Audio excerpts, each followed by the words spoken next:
मैं कुमार रणविजय फिर से विपिन चंद के सीरीज में आया हूँ।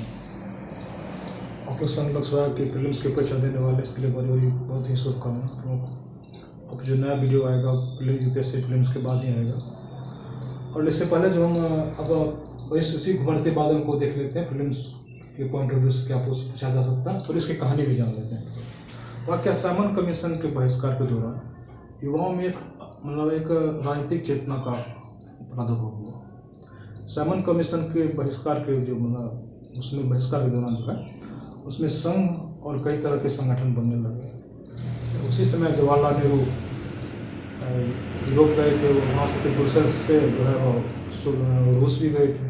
वहाँ से वह समाजवाद से प्रभावित होकर गया है और युवाओं के बीच उन्होंने अच्छा खासा भाषण भी दिया। समाजवाद से बहुत सारे युवाओं से प्रभावित भी थे। और इसी पृष्ठभूमि में जो है कांग्रेस ने जो एक बहुत बड़े प्रसिद्ध आधुनिक इतिहासकार ने लिखा भी है कि कांग्रेस ने वामपंथी तत्वों से या वामपंथी युवाओं से समझौता या मिलाप करने के लिए जो है जवाहरलाल नेहरू को अब देख रहे हैं कांग्रेस अधिवेशन का अध्यक्ष बनाया था। ये वो पृष्ठभूमि थी जिसमें जवाहरलाल नेहरू जो है कांग्रेस के अध्यक्ष बने।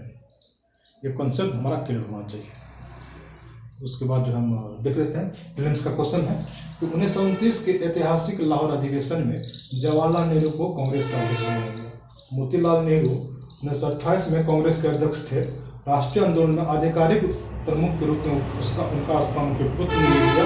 इस तरह आधुनिक इतिहास में एक विशिष्ट परिवार की जीत हुई। जवाहरलाल नेहरू का स्थान जो है मोतीलाल नेहरू का स्थान जो है जवाहरलाल नेहरू ने लिया। यहाँ से एक विशिष्ट परिवार की जीत का कांग्रेस में लिखा है, एक विशिष्ट परिवार की इस तरह जीत हुई। दूसरा है जो लाहौर अधिवेशन में पूर्ण स्वराज को कांग्रेस का उद्देश्य घोषित किया गया। पूर्ण स्वराज की पहले से बात चल रही थी, हमने पढ़ाई भी आप लोगों को कि जवाहरलाल नेहरू बहुत काफ़ी प्रयासरत थे, सुभाष बाबू भी, एक सत्यमूर्ति भी और काफ़ी लोग इसमें कि कांग्रेस का लक्ष्य पूर्ण स्वराज का होना चाहिए। और इस अधिवेशन में कांग्रेस का लक्ष्य जो है लाहौर अधिवेशन में पूर्ण स्वराज को कांग्रेस का उद्देश्य घोषित किया गया। और इसी क्रम में जो है 31 दिसंबर 1929 को आधी रात को रावी तट पर प्रसन्नता उल्लास के बीच भारतीय स्वतंत्रता का प्रतीक तिरंगा झंडा फहराया गया। ये भी पूछा एक दो बार प्रश्न, आपको परीक्षा में ये प्रश्न पूछ सकता है।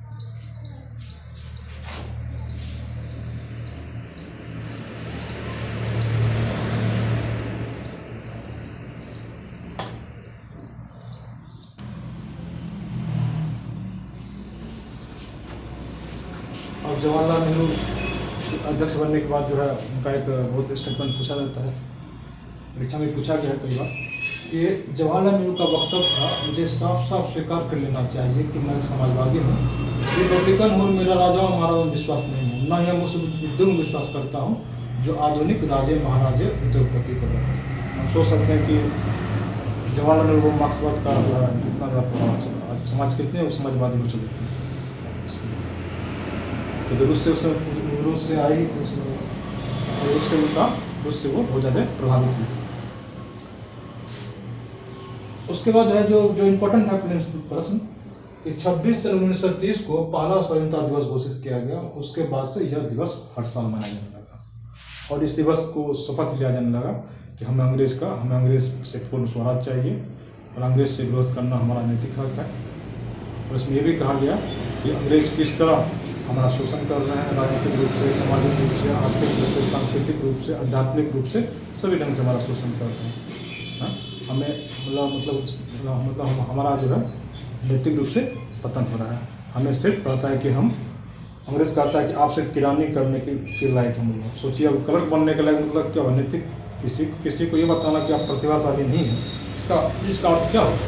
इसका अर्थ आप उसका नैतिक रूप से हनन कर रहे हैं। किसी की योग्यता को नहीं मानना, उसका नैतिक रूप से हनन होगा। इस तरह अंग्रेज हमारा नैतिक शोषण भी कर रहा है, इसलिए अंग्रेज से हमें पूर्ण स्वराज चाहिए। अब उन्होंने इस दिवस को शपथ में भी कहा जाने लगा कि देखिए किस तरह हमारा आर्थिक हथकरघा उद्योग को नष्ट कर दिया गया।